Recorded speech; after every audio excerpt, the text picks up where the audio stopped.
من الأكلات اللي صارت مشهورة حيل بالكويت ولها محبينها وجمهورها الخاص هي السوشي أو الأكل الياباني بشكل عام.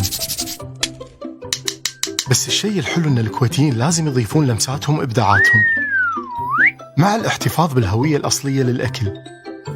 أدري ناطرين هاللحظة. رولد سوشي من الأماكن المميزة اللي ممكن تطلب منها السوشي وانت مطمن، لا زفارة ولا شغلات غريبة ما تنوكل. وفوق هذا عندهم مليون صنف تقدر تختار منها اللي يعجبك، واللي ما يعجبك طلبه حق الزوارة، لأن احتمال يكون قوي وذوقك اللي ضيم. وترى عادي مو شرط تستخدم الشوبستيكس، اكل بشوكة قفشة أو هبس بيدك، وأكيد ما نمدح إلا لما نجرب. سكرت. لذلك عشان كذي رولد سوشي 10 على 10، أسعاره حلوة وأصنافه قشرة. والسلام.